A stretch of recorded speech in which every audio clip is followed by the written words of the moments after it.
Everybody, it's Joe Pro Decor. Today I've got a little project to do in my own garden, and I've been asked to do a couple of chairs, as you can see here. And unfortunately, because paint products are hard to come by at the moment and all the trade stores are closed, I have been supplied with a retail product, something I've never used before. So it's going to be very interesting to see how this stuff goes on and performs. So I'm going to give you a closer look at this product, which is over here in the middle. So let's go take a look. Right, so first of all, I've been asked to do these chairs, and these chairs have previously been treated, pressure treatment or a tannalized treatment, years and years ago, and they've never been treated since. So upon asking to use this stuff, which I've got no choice about, like I said previously, this has been supplied to me because there's a shortage of materials. I can't get a hold of what I would normally use, and I would probably go for something like Saddling Classic and extra tough as a top coat for something like this, which is a very good trade product. But I am going to use this retail product.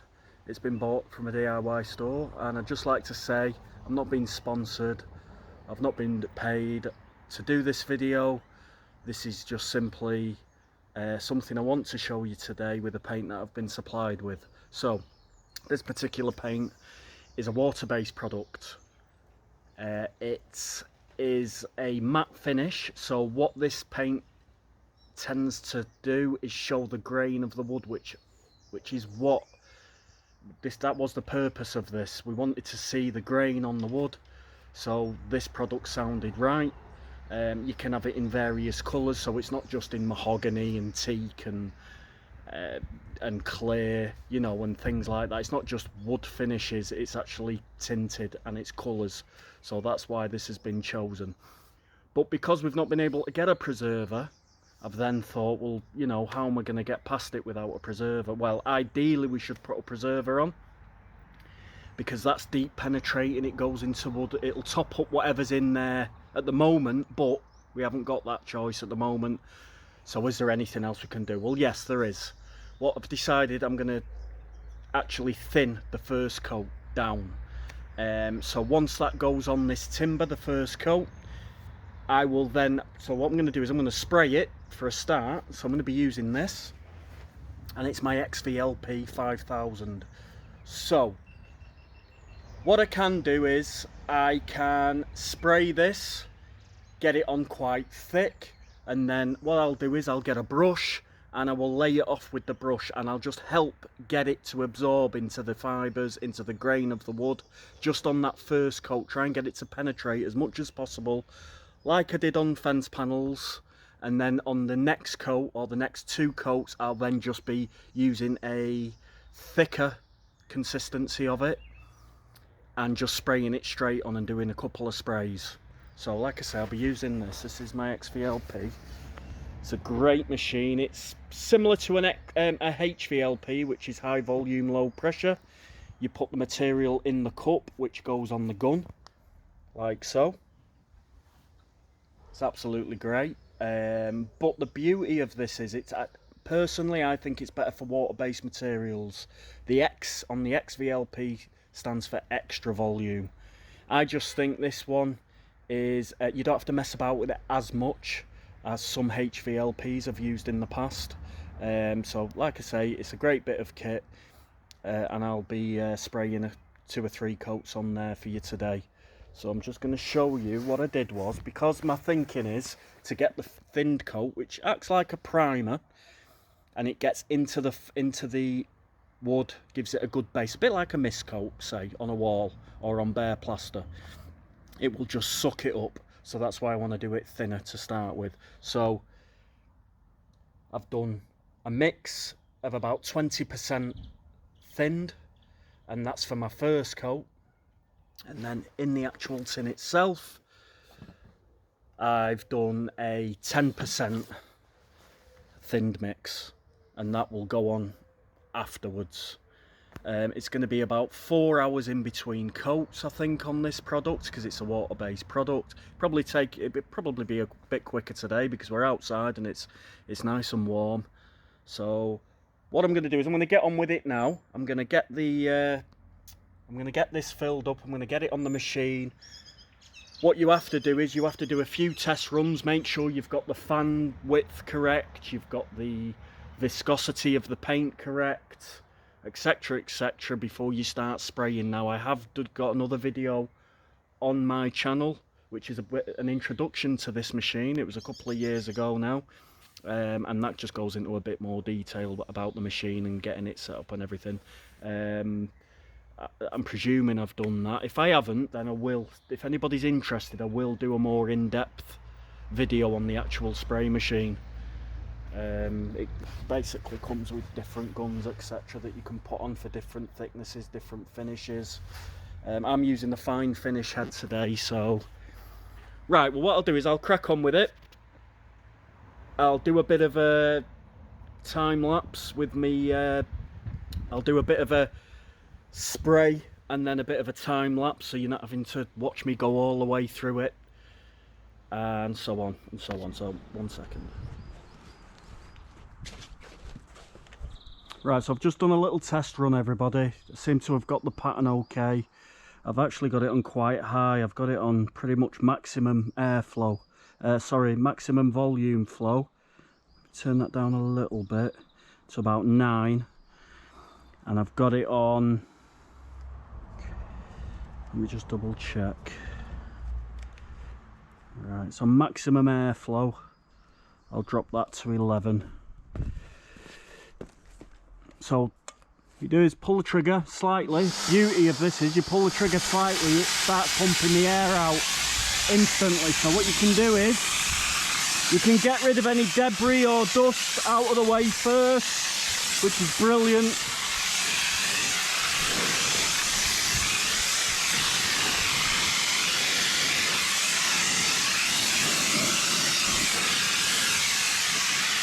Fantastic.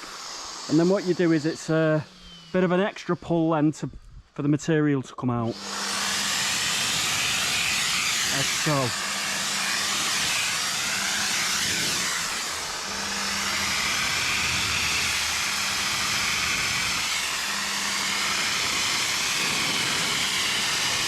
And then just to increase the fan width, I then just notch this up a little bit. Turn that straight. So there's your big fan, your small fan. So if I just notch that up a bit.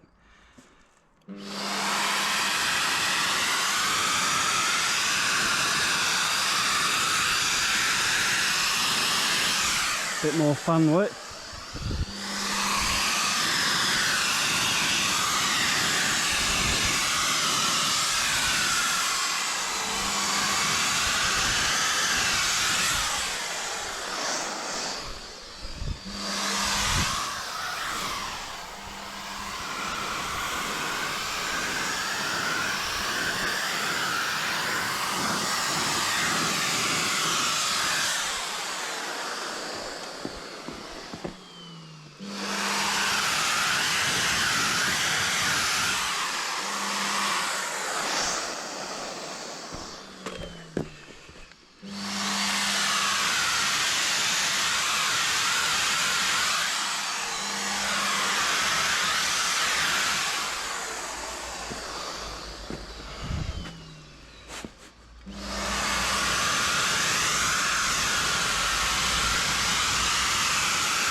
The only problem with this is the size of the gun.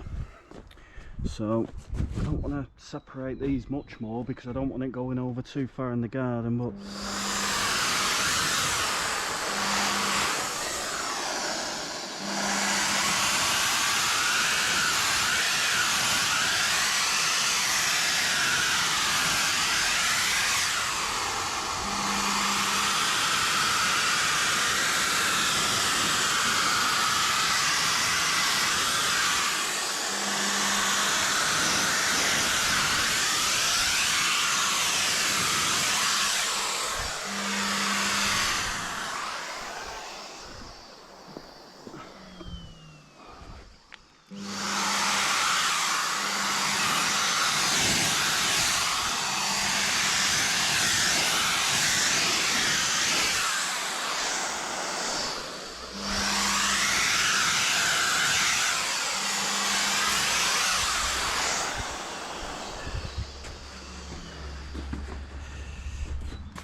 Minimise that fan a bit.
Right, so that's the first coat now, everybody.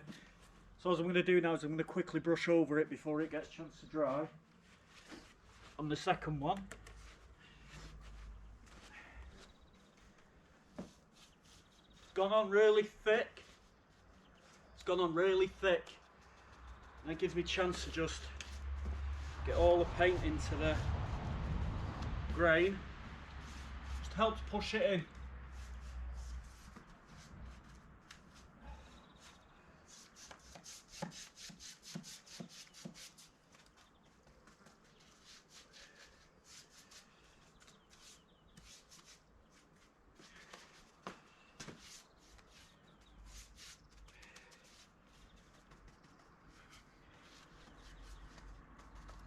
See, when there's rough timber, when you spray it just sits on the top, it doesn't absorb as quite as good as when you use a brush. That's what a brush is good for. So although this is good for speed on rough sawn timber, you need the aid of a brush as well.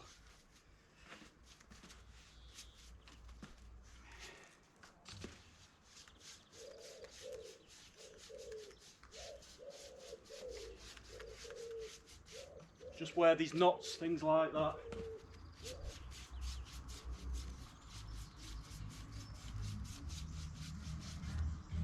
And obviously the finish on this doesn't have to be perfect, so you'd have to spend as much time on the gun getting the perfect finish, because it's an outdoor chair.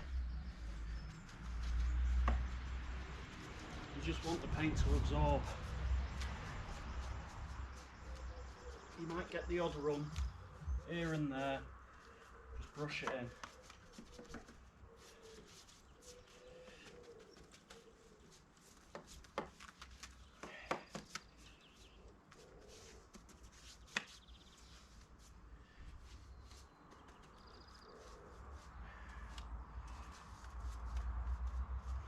Simple as that. You do have to be quick doing this though. You want to be doing this while the paint is still wet, when it's only just gone on.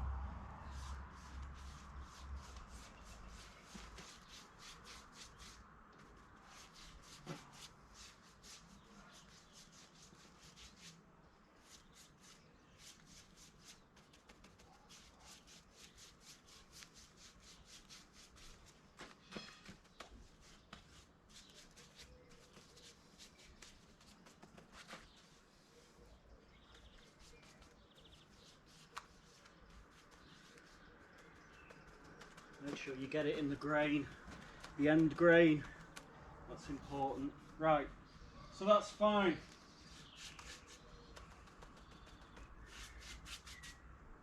Can leave that to dry.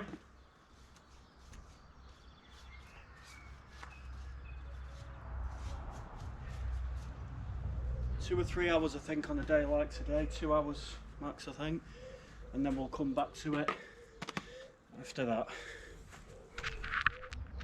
Right everybody, so I've given this 2.5 hours now and it's dry enough in these conditions.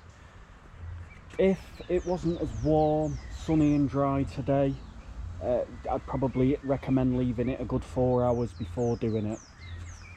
But today we've got a beautiful day, very warm, very sunny, so 2.5 hours is good enough for this first coat. Give it a bit longer on the next coat. You must remember with this stuff though, they don't recommend you, when you're layering it and doing more than one coat, they don't recommend that you leave it more than 8 hours in between both coats on this stuff. So don't leave it over 24 hours and then put the next coat on if you can help it. This does really need to be done. They recommend it gets done in the same day. So I want to show you now. I'm rubbing this and there's a roughness to it, so as I explained before, when you soak wood it generally lifts up the fibres and the grain and it roughens it up, which is why I'm going to be sanding it now. I'm going to be giving it a key and smoothing it off. You can see there it's quite rough, you can actually see the roughness. So what I'm going to do is maybe using some Mercer Gold Flex sanding paper. These come on a big roll and you just tear them off, and this is the size of them when you tear them off. Really good stuff this. You can use normal sandpaper that you get from your DIY store. You can use the stuff on a roll, the oxide stuff. You can even use the black pads that I have used on previous videos, but the problem with the black sponge pads is the black bits tend to come off as you're sanding, whereas the Mercer, these don't shed anything and they last a lot longer. So it's always best to get decent stuff really, a lot longer lasting. It ends up cheaper in the long run if you buy this gear, definitely. Works out a lot cheaper in the long run than buying the cheaper black sponge pads that you can get. So I'll be starting off with 150 grit. I'll go round the whole chair, then I'll go onto the 180 grit and just give it a quick whiz over after that, just to make it even finer, a bit smoother finish. So here goes. Right, so here we go. Just give it a key. Don't go too mad. I'm just giving it a light rub down. Go over with my hands. Yeah, I mean that's perfect. Just gets rid of all the rough bits. Make sure to get that end grain.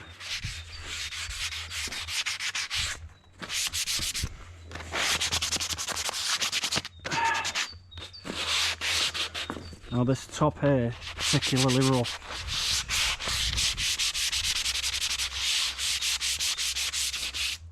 Oh, that's much better.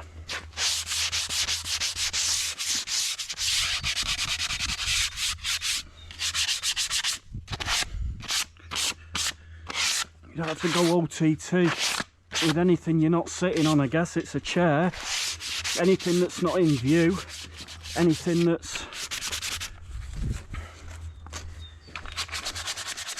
not going to be used. It's a garden chair after all.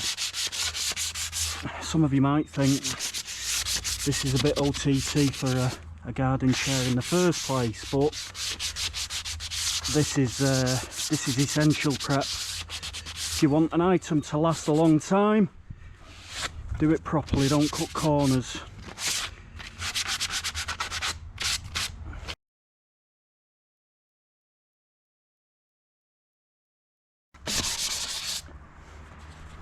Right everybody, so that's the sanding doing. So now I'm going to use a blow feature on the sprayer and I'm just going to get rid of all the remaining dust that I've got off that from doing the sanding. Right, so now I'm ready to get the second coat on with the spray machine. So here goes. Got a cap on because it's roasting, and don't forget your mask. Now this is the bare minimum requirement when you're spraying. Really you need one with a filter on when you're spraying, because of the lockdown, not been able to get any new filters. The ones are shot that are on my current filtered mask, so this is the best I can do. And to be honest, I'm outside, so it's okay, but only because I'm not in a confined area. Otherwise I would definitely need that filtered mask. That's good to go. I'll start spraying.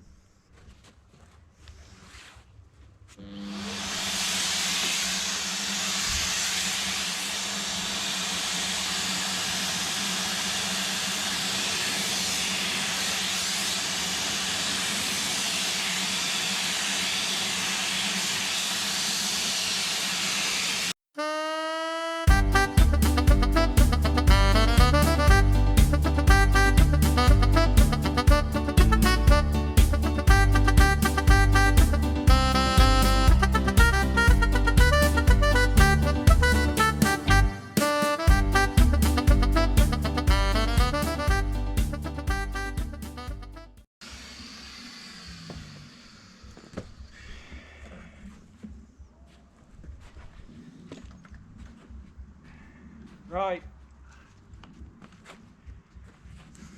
that's it for the second coat, but I am going to lay it off and brush it in again. I'm going to leave it 3 hours this time, and then I'm going to do the final coat. There'll be no brushing in on the final coat, it'll be spray only. So I'll see you shortly. Right, can I just say, pay special attention to the end grains when doing jobs like this, because they're the ones that are more susceptible. So there's an end grain all along there, and these, and in between each coat, if you're brushing, then you just do it as you're brushing, but I'd put more, and I'd pay more special attention on these areas and just get more paint in there to seal it up. So just dab like so, dab the brush in. That's a technique you can use, and give it a bit of a wiggle like that, and you're just pushing the paint in to all them really porous areas, and that'll help protect it. And then lay it off like so, same as on these end grains. Dab in, bit of a wiggle. I know it doesn't look pretty, but that's what you have to do, and the more you do that, you do it on each coat, by the time you finish this, you should have a solid looking end grain, which means it's completely sealed in and protected from the outside elements. If you can see that gaps in that grain, if you can see grey areas, it's not fully protected. So there you have it. Right, so we're on to the third coat now, and just before I start the third coat, what I've done is I've give it a very slight key again, because this paint is very absorbent, and it goes deep into the timber. Even though it's on the third coat, it's still causing the grain to slightly roughen up slightly. So on each coat, take a look. If you're not happy with the finish, just give it a slight key. But every single time you do that, you should be using a bigger grade of sandpaper. So what I've done is, I used 180 grit on the last one, but instead of going to say 220, 240, I've just used an old 180. So one that I've already used. It's worn down a little bit, and then that's good enough to go over again. So I've just gone over it slightly.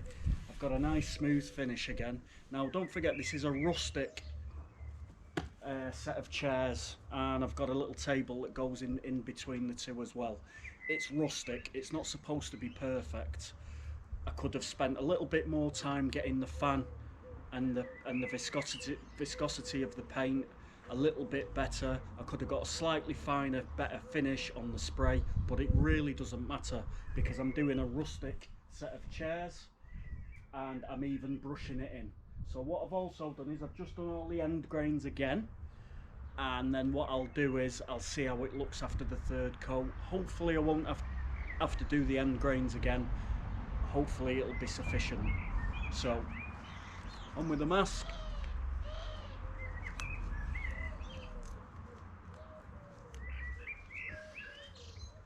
And we're good to go, and hopefully this will be it, and this will be the final coat.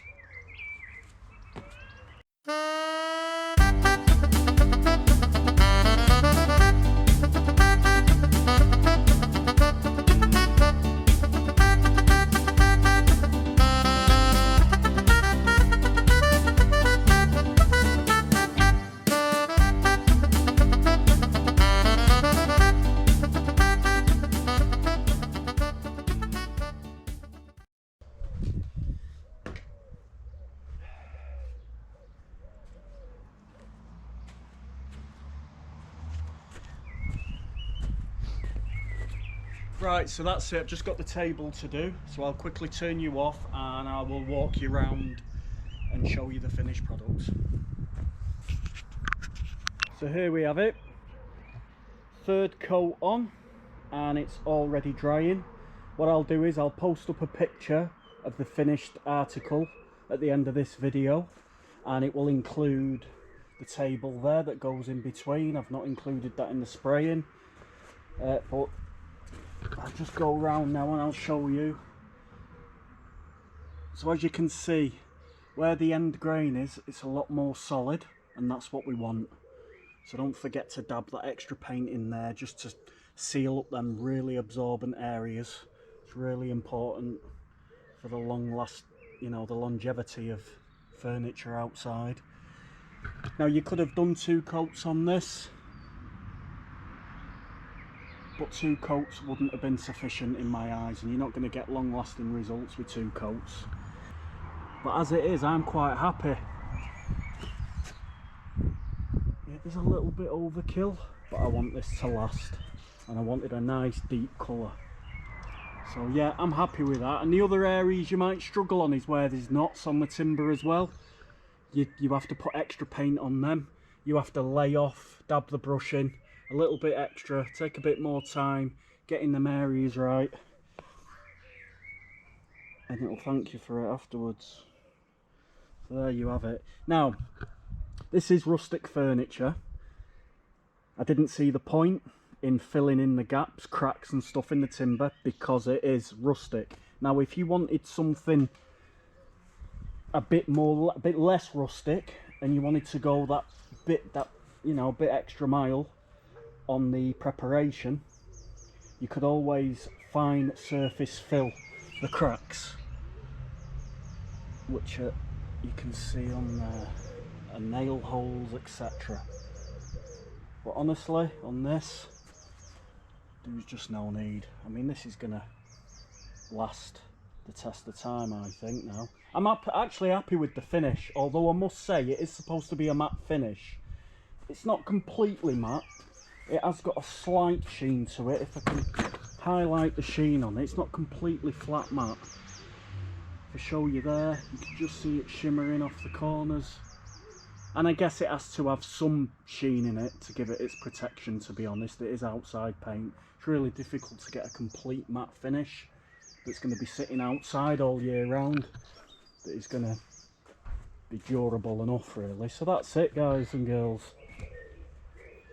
Yeah, probably a little bit over the top, you might think, for a pair of chairs, but no, not me.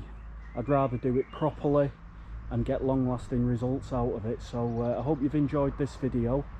Please give it a thumbs up if you like it, if it's been useful, and subscribe if you haven't already done so for more videos. And there will be more videos coming very, very soon. I've got a lot of work to do.